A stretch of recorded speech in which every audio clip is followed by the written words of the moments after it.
হাফিজ, ওই লোকটা ফারায়েজ বিদ্যায় বড় দক্ষ। 3 নাম্বার কাজিম, লোকটা বিচার জানে খুব ভালো। 1 নাম্বার কোরআনের বিদ্যায় দক্ষ, 2 নাম্বার বিচার জানে খুব ভালো। 3 নাম্বার ওই লোকটা, 3 নাম্বার ওই ব্যক্তিটা ফারায়েজ বিদ্যায় বড় দক্ষ। এই কথা শোনার পর হযরত ওমর বললেন, ও নাফিক, ইন্না নবিয়াকুম সাল্লাল্লাহু আলাইহি ওয়াসাল্লাম قال إن الله يرفع بهذا الكتاب أقواما ويدعو به آخرين। ও নাফিক, আমরা আল্লাহ রাসূলকে বলতে শুনেছি, আল্লাহর নবী বলতেন এই কোরআনের মাধ্যমে আল্লাহ পাক কারো সম্মান বাড়িয়ে দেন, আবার এই কোরআনের মাধ্যমে আল্লাহ পাক কারোর সম্মান কমিয়ে দেন। কোন ব্যক্তি যদি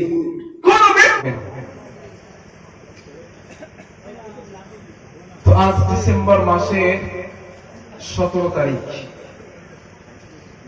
এই তাফসীরুল কোরআন মাহফিলের আজ প্রথম দিন। প্রথম দিনে আমার সামনে বসে থাকা সম্মানিত কোরআন প্রেমিক, আল্লাহ ও তার রাসূল প্রেমিক আব্বাজান ও ভাইরা,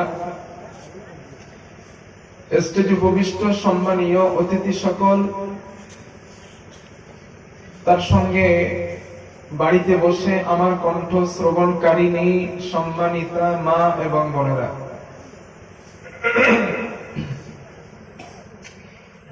স্নেহভাজন ছোট ছোট বাচ্চারা,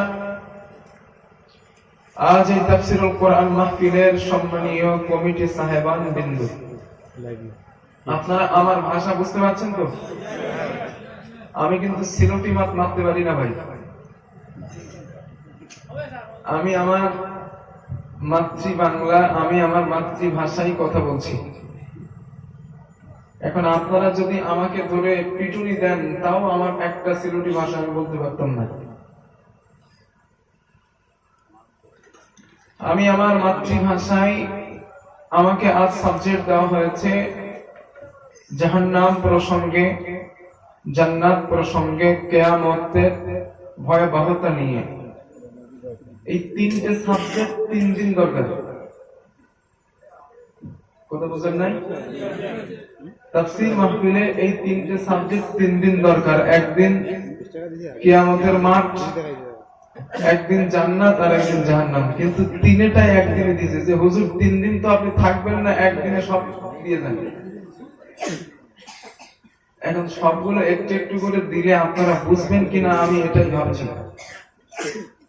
তবে আংশিক আংশিক কিছু কথা আমি আপনাদের সামনে বলছি, আশা করছি বুঝে যাবেন ইনশাআল্লাহ। আসুন আমরা আলোচনার প্রথমে আল্লাহ তাআলার একটু শুকরিয়া আদায় করি। উচ্চ আওয়াজে প্রাণ খুলে সকলে মিলে পড়ছি আলহামদুলিল্লাহ। আর একটাবার বলছি আলহামদুলিল্লাহ। নবীর প্রতি জানাচ্ছি দরুদ ও সালাম, পড়ছি সাল্লাল্লাহু আলাইহি ওয়াসাল্লাম, সাল্লাল্লাহু আলাইহি ওয়াসাল্লাম। সম্মানিত ভাই, যেহেতু এটা তাফসীরুল কোরআন মাহফিল,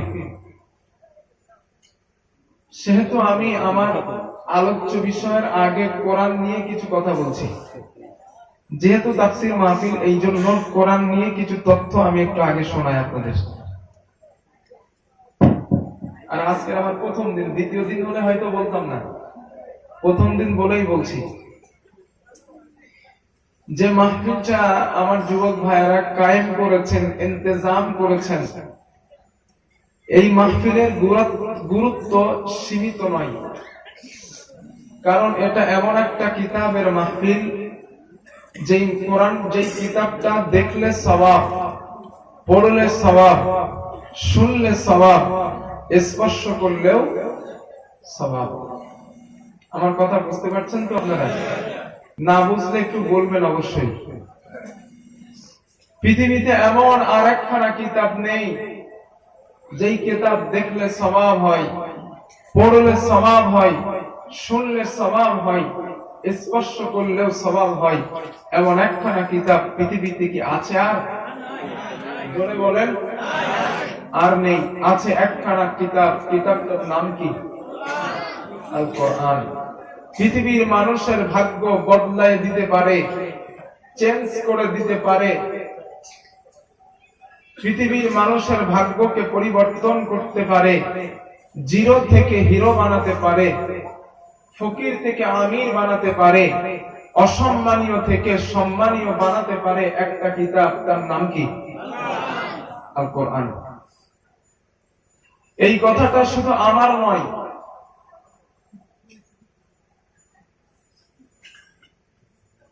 পনেরোশো 1700 সনে বিলাতের হাউস অফ কমন্স এর সম্মুখে বার্টন রাসেলকে এই কথাই প্রশ্ন করা হয়েছিল, জিজ্ঞাসা করা হয়েছিল, ও বার্টন রাসেল, আজ গোটা পৃথিবীর বুকে মানুষের ভিতরে, রাজায় রাজায়, গোত্তরে গোত্তরে, ব্যক্তি ব্যক্তিতে যে মারামারি, যে কাটাকাটি, যে রাহাজানি, যে হিংসা, যে যুদ্ধ, যে বিগ্রহ গোটা পৃথিবী জুড়ে চলছে, এই অশান্তির অমানিসা থেকে পৃথিবীর মানুষকে বাঁচার কি কোনো রাস্তা নেই? বার্টন রাসেল এক বাক্যে জবাব দিয়ে বলেছিলেন, রাস্তা আছে, সেটি হলো go back to the universal go and the universal prophet. পৃথিবীর মানুষ যদি শান্তি পেতে চায়, মুক্তি পেতে চায়, আল কোরআনের কাছে নিজের জীবনটাকে মিশিয়ে দিতে হবে, আল কোরআনের কাছে ফিরে আসতে হবে এবং শ্রেষ্ঠ যুগের শ্রেষ্ঠ মহামানব নবী মুহাম্মদ রাসূলুল্লাহ সাল্লাল্লাহু আলাইহি ওয়াসাল্লামের জীবন চরিত্র পৃথিবীর মানুষকে ধারণ করতে হবে। এই দুইটা জিনিস যদি করতে পারে, আমি বার্টন রাসেল বলছি, পৃথিবীর মানুষ আবার শান্তি পাবে, আবার মুক্তির নিশানা পেয়ে যাবে। জোরে বলেন সুবহানাল্লাহ। তাকদীর যদি বদলাতে চান, কিসমত যদি ভালো করতে চান, পৃথিবীতে যদি শান্তি পেতে চান, কোরআনের বিকল্প আর কিছুই হতে পারে না। এটি এমন কিতাব, এই কোরআনের কাছে আপনি আসবেন, আসার সাথে সাথেই যদি আপনি নিয়মিত কোরআন তেলাওয়াত করেন, আল্লাহ তাআলা প্রতিনিয়ত আপনার বাড়িতে ওই কোরআন পাঠকারীর জন্য প্রতিনিয়ত আল্লাহ পাক রহমত, করুণা, দয়া নাজিল করতে থাকেন। সুবহানাল্লাহ। এটা পাবেন কোথায়? কোরআনে। আল্লাহ রাব্বুল আলামিন বলেন, ইন্নাল্লাযীনা ইয়াতলুনা কিতাবাল্লাহি ওয়া আকামুস সালাতা ওয়া আনফাকু মিম্মা রাযাকনাহুম সিররাও ওয়া আলানিয়া يرجون تجارة لن تبور ليوفيهم أجورهم ويزيدهم من فضله জোরে বলেন আল্লাহু আকবার। আল্লাহ রাব্বুল আলামিন বলেন, বান্দারে, কোন মুমিন, কোন মুসলমান নিয়মিত যদি কোরআন তেলাওয়াত করেন, কোরআন পাঠ করেন, আল্লাহ পাক বলেন, কোরআন পাঠ করলো, নামাজ পড়লো এবং গোপনে প্রকাশ্যে আমি আল্লাহর রাস্তায় ব্যয় করলো, আমি আল্লাহ তাকে যে অর্থ দিয়েছি ওই অর্থ আমি আল্লাহর রাস্তায় গোপনে প্রকাশ্যে দান করলো, আল্লাহ পাক বলেন, এরা এমন একটা ব্যবসার আশা করলো, এমন একটা বিজনেসের আশা করলো যেই ব্যবসায় কখনো লস হয় না, লাভ আর লাভ। আল্লাহ পাক বলেন, বান্দা, সেটা কেমন লাভ শোনো। আল্লাহ বলেন, লিওয়াফিয়াহুম উজুরহুম ওয়া ইয়াজিদুহুম মিন ফাদলি। আল্লাহ বলেন, কোরআন পড়ার কারণে, নামাজ পড়ার কারণে, গোপনে প্রকাশ্যে দান করার কারণে ওরা এমন একটা ব্যবসার আশা করলো, আমি আল্লাহ পাক তাদের প্রতি প্রতিনিয়ত রহমত, করুণা, দয়া আমি আল্লাহ তাদের প্রতি নাজিল করে দেই। জোরে জোরে বলেন সুবহানাল্লাহ। প্রত্যেকটা দিন আপনি কোরআন পড়বেন, আল্লাহ তাআলা আপনার প্রতি রহমত করুণা নাযিল করবেন। সুবহানাল্লাহ। সেই কোরআনের মাহফিলে আপনারা বসেন। নাম্বার 2, এটা এমন এক কিতাব, কোন রাখাল, কোন মুচি, কোন মেথর, সমাজের সব থেকে গরিব শ্রেণীর ছেলেটাও যদি কোরআন তেলাওয়াত করে, আল্লাহ তাআলা নবী বলেন, হাদিসে পাকে এসেছে, যতই সে নিম্ন শ্রেণীর ছেলে হোক না কেন, কোরআন তেলাওয়াত করার সাথে সাথে আল্লাহ তাআলা তার সম্মান, তার মর্যাদা বাড়িয়ে দেন। সুবহানাল্লাহ। দলিল কি? দলিল হাদিস। হযরত ওমর রাদিয়াল্লাহু তাআলা আনহু নাম শুনেছেন না? ওই নাফে ইবনে আব্দুল্লাহ নামে এক ব্যক্তিকে হযরত ওমর রাদিয়াল্লাহু আনহু মক্কার গভর্নর বানালেন। হঠাৎ একদিন আচমকা হযরত ওমরের সঙ্গে আর নাফের সঙ্গে একটা জায়গায় সাক্ষাৎ। হযরত ওমর জিজ্ঞেস করলেন, নাফে, মান ইস্তাখলাফতা আলা আহলিল ওয়াদি? ও নাফে, মক্কার আশেপাশের গ্রাম্য অঞ্চলের শাসক তুমি কাকে বানিয়েছো? নাফে জবাব দিলেন, আমিরুল মুমিনিন ইবনে আবজাকে মক্কার আশেপাশের গ্রাম্য অঞ্চলের শাসক বানিয়েছি। হযরত ওমর জিজ্ঞেস করলেন, নাফে, মান ইবনে আবজা? ইবনে আবজাকে আমি চিনি না, তার পরিচয় জানি না, তার সম্পর্কে আমাকে তুমি একটু শোনাও, তার পরিচয়টা আমাকে একটু দাও। হযরত নাফে জবাব দিলেন, আমিরুল মুমিনিন হুয়া রাজুলুম মিন মাওয়ালিনা, সে হলো আমাদের একজন মুক্তকৃত গোলাম, সে ছিল আমাদের একজন গোলাম, আমরা তাকে আযাদ করে দিয়েছি, আযাদ করে দেওয়ার পরে আমরাই তাকে খলিফা বানালাম, আমরাই তাকে প্রতিনিধি বানালাম। এই কথা শোনার পরে হযরত ওমরের মাথা গরম। হযরত ওমর রেগে গেলেন, যাওয়ার পরে বললেন, নাফে, প্রতিনিধি বানানোর জন্য একজন সুদক্ষ ব্যক্তিকে তোমরা কি পেলে না? একজন শিক্ষিত ভালো মানুষকে কি পেলে না? একজন গোলামকে কেন তোমরা শাসক বানানা? নাফে জবাব দিলেন, আমিরুল মুমিনিন, ওই গোলামটা সাধারণ কোন গোলাম নয়, ওই গোলামটা সাধারণ কোন ব্যক্তি নয়, ওই গোলামটার ভিতরে এমন চিন্তা, ভালো ভালো কোয়ালিটি আছে, এমন চিন্তা গুণ আছে, যেই গুণ থাকার কারণে আমরা তাকে শাসক বানাতে বাধ্য হলাম। হযরত ওমর বললেন, নাফে, আমাকে জবাব দাও, জবাব দাও, জবাব দাও, ওই গোলামটার ভিতরে এমন কি ভালো ভালো চিন্তা গুণ আছে? নাফে যদি কোরআনের কাছে আসে আর নিজের জীবনে ধারণ করতে পারে, আল্লাহ তাআলা তারে জিরো থেকে হিরো বানিয়ে দিবেন। আর কোন ব্যক্তি যদি কোরআনের কাছে এসে বিয়াদবি করে, কোরআনের সঙ্গে গোস্তাখি করে, আল্লাহ তাআলা তাকে হিরো থেকে জিরো বানাইবেন। ঠিক কিনা? আমার ভাষা বুঝতে পারছেন? ভাই সাউন্ড ঠিক করুন, এই সাউন্ড 1 ঘন্টা কথা বলতে পারবো না। সাউন্ড মোটেই এই তাফসীর মাহফিল এরকম সাউন্ডের কাজ নাকি? বলে দেওয়া যাচ্ছে। এই কোরআনের কাছে যারা আসবে তারাই আল্লাহ তাআলা তাকে জিরো থেকে হিরো বানাইবেন। আর যারা এই কোরআনের কাছ থেকে বিরোধিতা করে ফিরে যাবে, তাদেরকে আল্লাহ হিরো থেকে জিরো বানাইবেন। ঠিক কিনা? তার বাস্তব দৃষ্টান্ত নেন আমেরিকার বুশ। আমেরিকার বুশ পার্লামেন্টের বিরুদ্ধে, কোরআনের বিরুদ্ধে কথা বলার কারণে, পার্লামেন্টের ভিতরে কোরআনের বিরুদ্ধে কথা বলার কারণে একজন মিডিয়া তার পায়ের জুতো খুলে বুশকে মারছিল। যুবক ভাই, আপনারা গুগলে দেখে নিতে পারেন, আপনারা গুগলে দেখে নিতে পারেন, আজও সেই রেকর্ডটা আছে। এক মিডিয়া বুশকে জুতো খুলে মেরেছিল, মারার কারণে ওই মিডিয়া অ্যারেস্ট হয়, জেলরুদ্ধ হয়। কয়েক মাস পরে যখন সে জেল থেকে ছাড়া পায়, যেই জুতো দিয়ে বুশকে মেরেছিল ওই জুতো কয়েক হাজার ডলারে আবার বিক্রয় হয়েছে। সুবহানাল্লাহ বলবেন না? মনে হয় আপনারা বোঝেন না এই কথাটা, বুঝছেন? সুবহানাল্লাহ তো বলতে পারলেন না, বাড়ি গিয়ে বলবেন সুবহানাল্লাহ, এখন তোমার দরকার নাই। তাহলে কোরআনের কাছে আসলে শান মান মর্যাদা বাড়িয়ে দেন কে? আরো জোর বলেন আল্লাহ।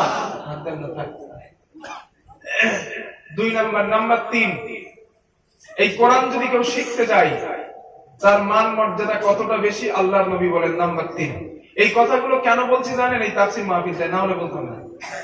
অসুবিধা হইতো মনে হয় না? অসুবিধা নাই তো?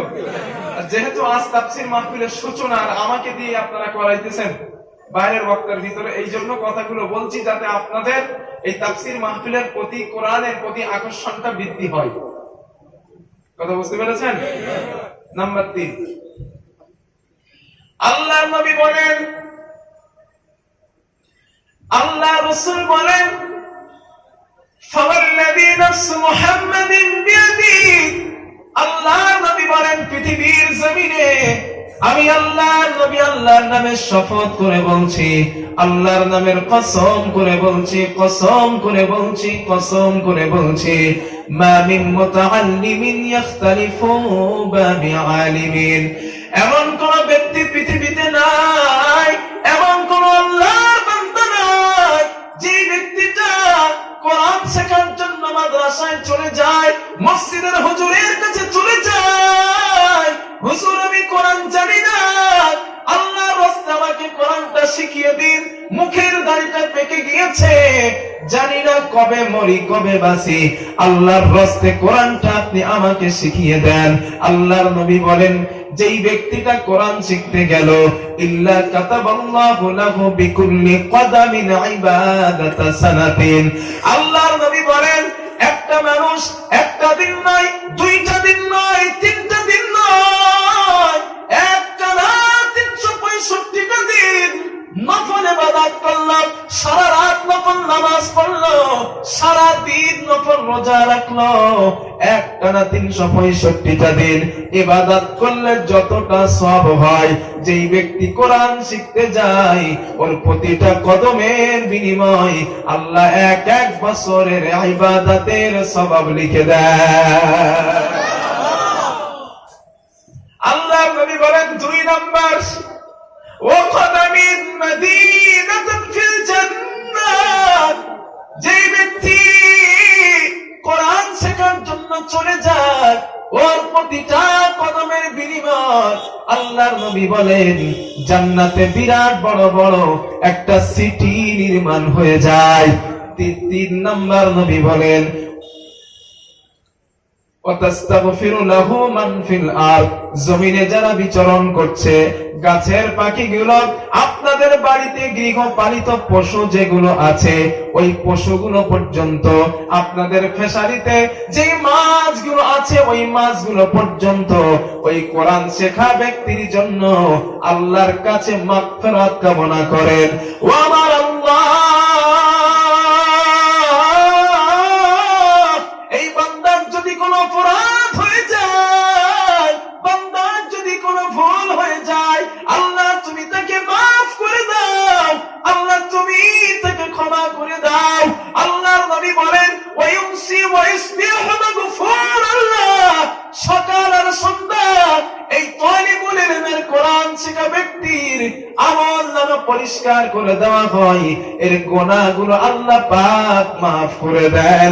জোরে জোরে বলেন সুবহানাল্লাহ।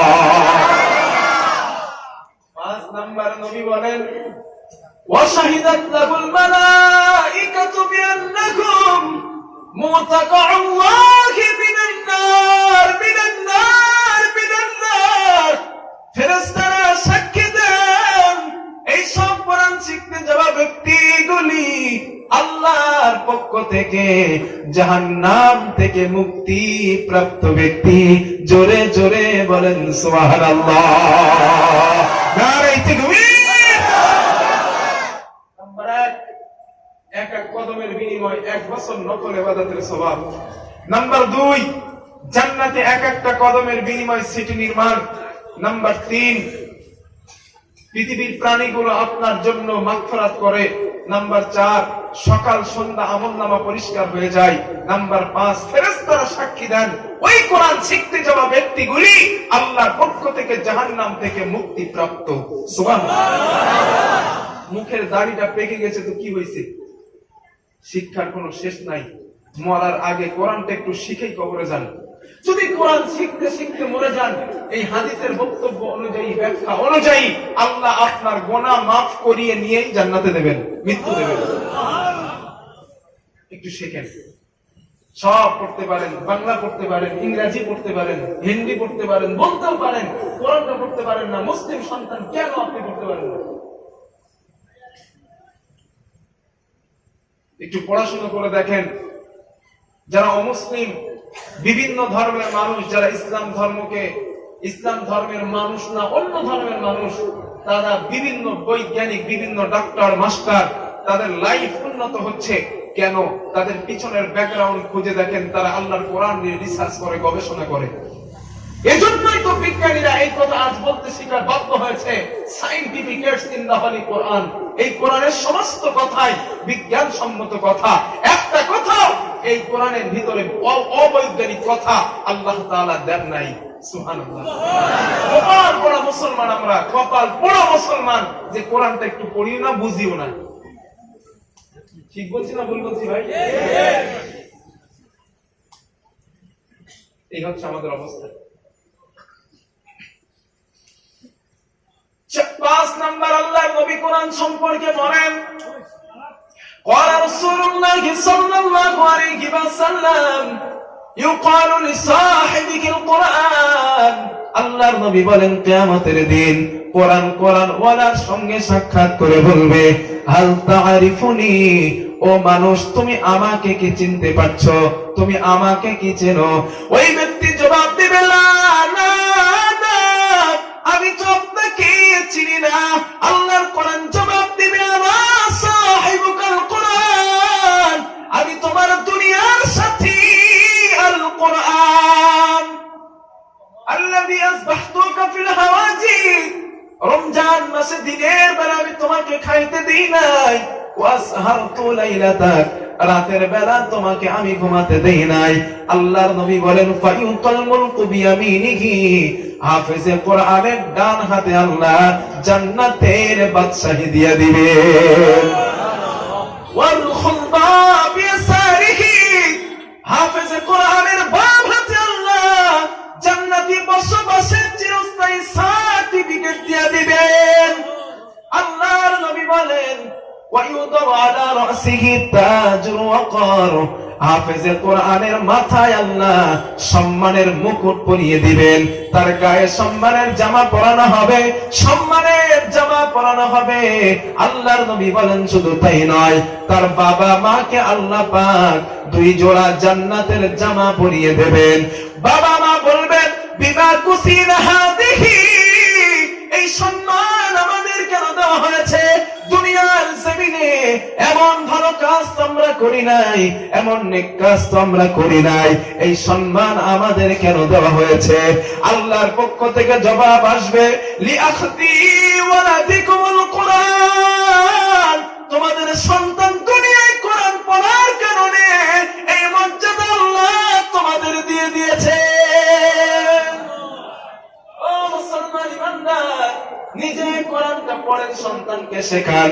কিয়ামতের দিন এই মর্যাদা শান আল্লাহ আপনার সন্তানকে দান করবেন।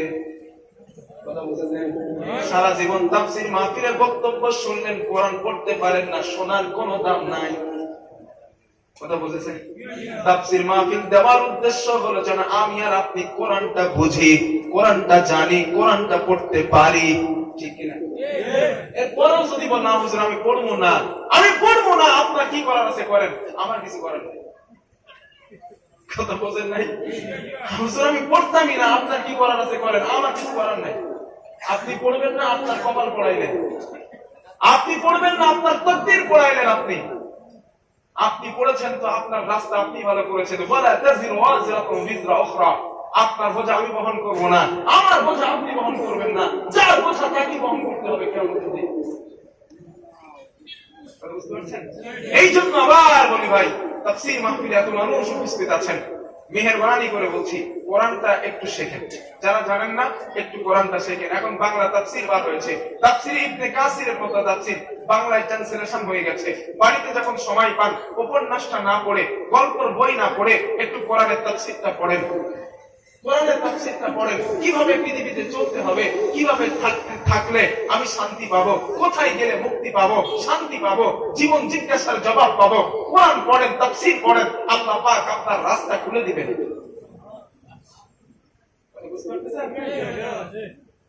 6 নম্বর 7 নম্বর একটা হাদিস শুনেন। কষ্ট হচ্ছে না তো আপনাদের?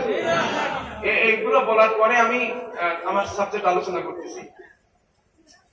আল্লাহর নবী বলেন, যারা কোরআন পড়ে, নিয়মিত যে মুসলমান, যে ইমানদার, যে মুত্তাকি, নিয়মিত যারা কোরআন তেলাওয়াত করে, আল্লাহর নবী বলেন তার দৃষ্টান্ত হলো মিষ্টি কমলা লেবুর মতো। মিষ্টি কমলা, কমলা লেবু চেনেন আপনারা? কমলা লেবু, আল্লাহর নবী বলেন মিষ্টি কমলার মতো মিষ্টি কমলা। মাসালুল মুমিনিল্লাযী ইয়াকরাউল কুরআন, যে ইমানদার, যে মুসলমান নিয়মিত কোরআন তেলাওয়াত করে, আল্লাহর নবী বলেন তার দৃষ্টান্ত হলো কামাসারিল উতুরুজ্জা, মিষ্টি কমলার মতো মিষ্টি কমলা। রিহুহা তাইয়িবুন, যে কমলার ঘ্রাণ স্বাদ অনেক সুন্দর। ওয়া তা'মুহা তাইয়িবুন, যার ঘ্রাণ অনেক সুন্দর, যার স্বাদ অনেক মিষ্টি।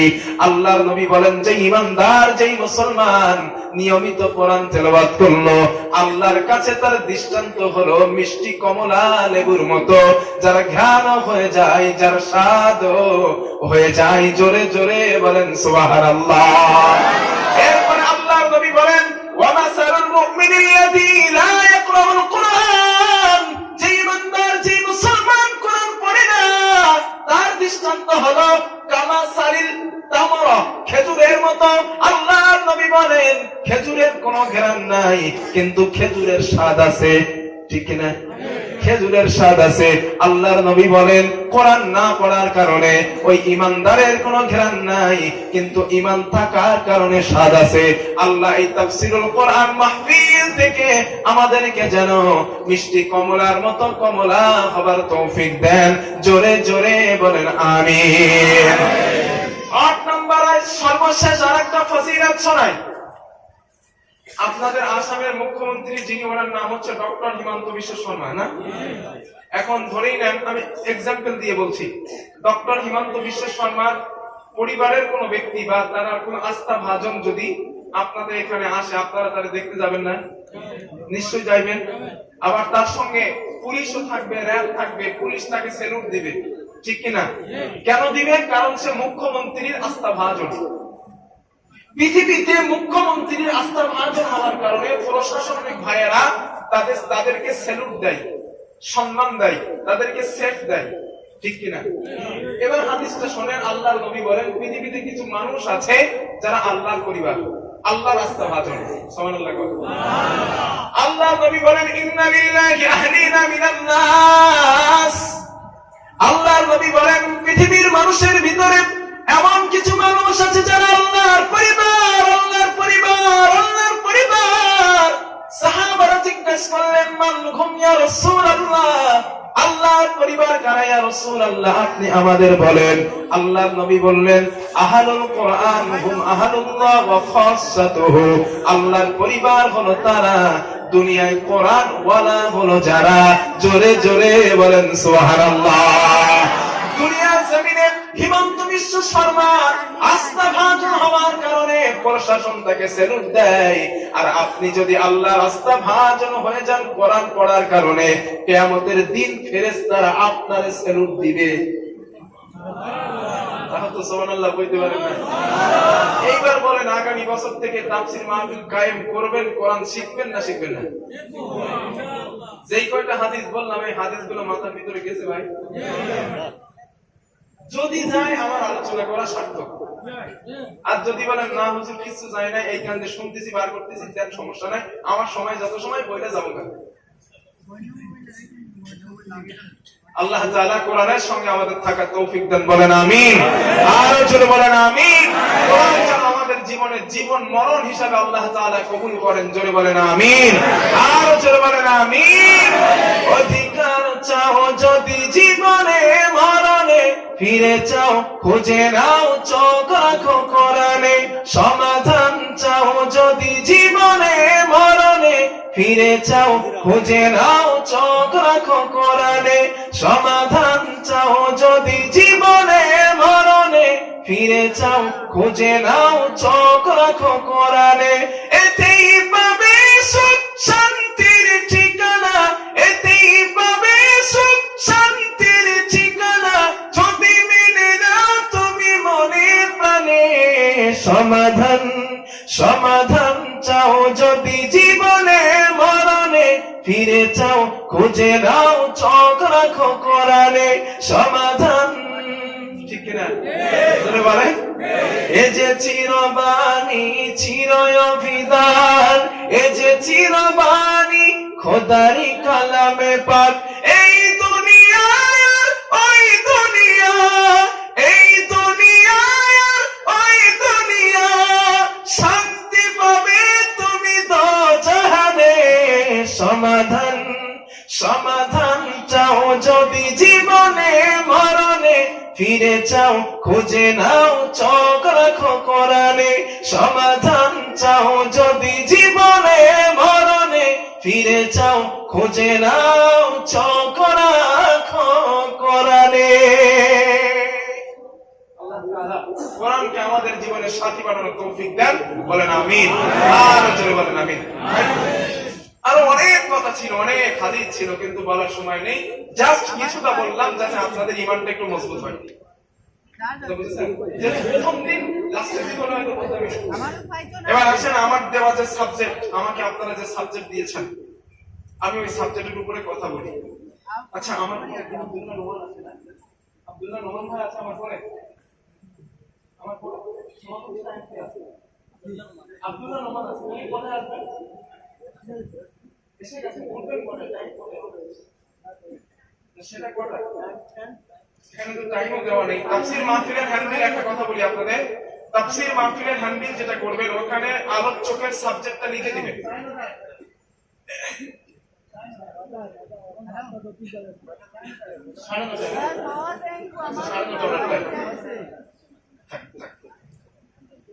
একটা কথা আপনাদের সকলকে বলি, কমিটি ভাই যেহেতু তাফসীর মাহফিল আপনারা শুনলাম এবার প্রথম করছেন, কথা শুনে আপনারা এবছর প্রথম করছেন, তাফসীর মাহফিলের হ্যান্ডবিল এমনটা হয় না যে আলোচক এই আলোচকের সাবজেক্টটা উল্লেখ করে দিবেন হ্যান্ডবিলে, আর টাইমটা উল্লেখ করে দিবেন, আর প্রত্যেক আলোচকের 1.5 ঘন্টার বেশি সময় দেবেন না। কারণ একটা সাবজেক্টের উপরে 1.5 ঘন্টার উপরে কথা বললে কথাগুলো গুছিয়ে বলা যায় না বা এলোমেলো হয়ে যায়। সাবজেক্টের উপরে কথা বললে 1 থেকে 1.5 ঘন্টা, এটা এনাফ। কথা বুঝতে পেরেছেন? আমার তো মনে ছিল না যে আজ আমার সাবজেক্ট কি ছিল, সত্যি ভুলে গেছিলাম আমি। আমার ভাইয়া মনে করে দিয়েছে তাই মনে হলো, না হলে আমার অন্য আলোচনা করার চিন্তা ভাবনা হয়ে গিয়েছিল অলরেডি। তো যেহেতু আমার সাবজেক্ট মনে করিয়ে দিয়েছেন, ধন্যবাদ তাদেরকে। আমি সেই সাবজেক্টের উপরে কথা বলছি। একবার কথা বলার আগে একবার একটু উচ্চ আওয়াজে আমরা একটু কলেমাতু জিকির করে শুরু করি। সুবহানাল্লাহ আলহামদুলিল্লাহ ওয়া লা ইলাহা ইল্লাল্লাহ, সুবহানাল্লাহ walhamdulillah wa la ilaha illallah, la ilaha illallah, la ilaha illallah, subhanallah walhamdulillah wa la ilaha illallah, la